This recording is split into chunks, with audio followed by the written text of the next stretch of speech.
This is the first CES that I've missed in 6 years, but that doesn't mean I can't talk about some of the cool products they're unveiling this week. So today, we're kicking things off with LG's upcoming roster of hardware, including some new monitors, laptops, and projectors.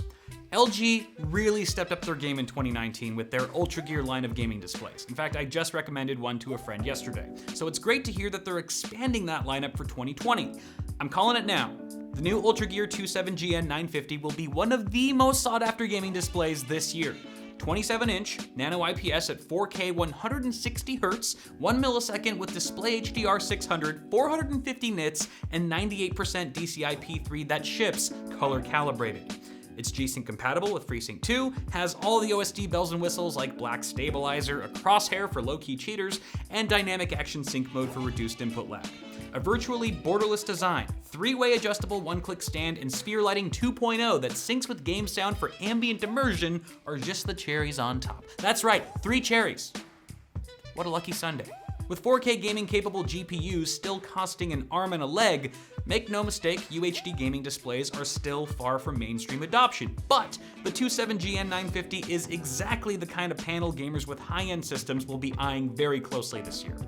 Equally interesting is the UltraWide 38WN95C, a 38-inch curved ultra-wide nano IPS display with a 3840 by 1600 resolution, alleviating some of that vertical claustrophobia plagued by conventional 21:9 panels. It sports identical HDR, brightness, and color gamut specs as the 27GN 950, so it's excellent for color grading and the like, but it adds even more pro-focused features such as Thunderbolt 3 over USB-C that supports data transfer and power delivery, along with stereo speakers that allegedly don't suck. To say this panel is all work and no play, however, is a wild mischaracterization. 144Hz, 1 millisecond response, and G-Sync compatible certification make this just as tantalizing of a gaming display as the UltraGear model we just discussed. Not to mention, this resolution is still much easier to drive than 3840 by 2160, allowing GPUs to reach higher frame rates for smoother gameplay. If you're deciding between a workstation display and a gaming monitor, the 38WN95C suggests, why not both? This is basically the Ryzen of monitors, with its versatility to handle a multitude of use cases, and I'm already imagining one on my desk. Maybe 3. Now for the space-conscious creator or media prosumer, the Ultrafine 32UN880 is a 31.5-inch 4K IPS display whose crowning feature is an ergo arm-type stand, which features gymnast-grade flexibility, letting the panel adapt to any environment or user needs. In my mind, this would be perfect for a family living room setup, mobile desk, or even a companion display for streamers. Not only does the stand feature swivel, pivot, and height adjustment, but it supports C-clamp desk fixtures and can also fit into a cable hole on the desk, freeing up tons of space over traditional monitor stands while adding a touch of minimalism to any setup. A tad more modest than the previous 2 displays, it ships with HDR10, 95% DCI-P3, and 350 nits, but features USB-C and stereo speakers. The display supports Radeon FreeSync, and I'm assuming 60Hz since no refresh rate was listed in the media kit, so the panel is gaming ready as well, albeit less so than its UltraGear and UltraWide buddies. On top of exciting developments in their monitor segment, LG also unveiled their new Gram laptops on the CES show floor this week. This is the kind of everyday laptop that's just so thin and light you can just throw it in a bag or a backpack without a second thought, whether you're going to class, work, a coffee shop, or anywhere really. Since its debut years ago, the Gram line has been trademarked by best-in-class performance for productivity, combined with great battery life and a light and compact form factor. And now for the 2020 models, spoiler alert, they're even better! Offered in 14-inch, 15.6-inch, and 17-inch sizes with configurable specs, the new Gram weighs just 2 to 3 pounds depending on model and measures no more than 0.69 inches thick. Woo! The panels are blessed by IPS, although the 2 smaller models sport Full HD, while the 17-incher bumps up to 2560 by 1600. Powering the systems are 10th gen Intel Core processors, codenamed Ice Lake, which are based on an optimized 10nm process. Yes, that's right. We're feeling that 10nm fatigue from Intel. We have been for a while now, but rest assured, I'm sure their 7nm chip is right around the corner.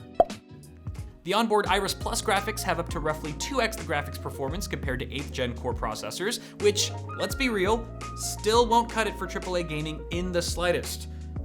But esports titles? Indie games? Emulators? Yeah, The new Gram sees up to 24 gigs of DDR4 3200, and there's also dual SD slots with NVMe support. Thunderbolt 3 via USB-C and a micro SD slot is very nice for content creators, and the backlit keyboard now has enlarged keys for backspace, enter, and shift to reduce typos. Heck yes, by the way, for the 4-column 10-key number pad. Now, the old Gram already had fantastic all-day battery life, but it's been improved again anyway from 72 to 80 watt hours for all-weekend battery life. No, that's just a term I made up and probably isn't accurate. Under the hood, the thermal solution's also been fitted with a larger yet thinner fan that allows for cooler, quieter operation over last year's model. In the thin and light segment, these laptops could really knock it out of the park for 2020. A Gram slam, you might say. Okay. Now switching gears for our last product here. If you've ever dreamt of having your own home theater without the complexity and cost that they're often bundled with, LG's new Cinebeam 4K projector, model HU70LA, looks worthy of consideration. It casts a native 3840 by 2160 image up to 140 inches with 92% DCI-P3 and 1500 ANSI lumens. LG's 4CH LED technology allows for a 30,000 hour lamp lifespan, so you can watch 8 hours a day, every day for 10 years. Thank God for math, or else someone would have had to test that. The tech not only extends the bulb's lifespan, but it significantly reduces initial brightness degradation over time, where conventional projectors can appear much dimmer after just a few hundred hours of use. Another huge advantage of the LED tech is the removal of the traditional color wheel used on many single-chip DLP projectors that results in rainbow effect, a visual artifact caused by a slow wheel forcing sequential color actions to appear simultaneously. Instead, the color wheel is replaced by 4 individual channels for RGB plus dynamic green. This fundamental design improvement reduces rainbow effect to the viewer by 90%. 9-0. You heard it here first. RGB improves performance. The tech also uses a single DMD panel with higher sharpness and contrast ratio to reproduce vivid image quality.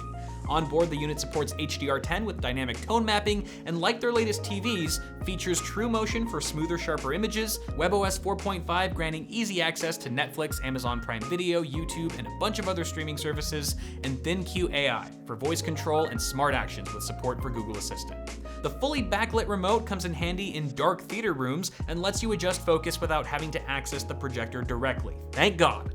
Finally, the unit is available now and competitively priced at just $1,799. This is just the tip of the iceberg for all the excitement surrounding CES 2020, but let me know which of these products I covered today tickles your nickel. Thank you to LG for sponsoring this video, and thanks to you guys for watching. Toss a like before you go if you enjoyed it, and check out bitwit.tech for the bitwittiest merchandise ever created.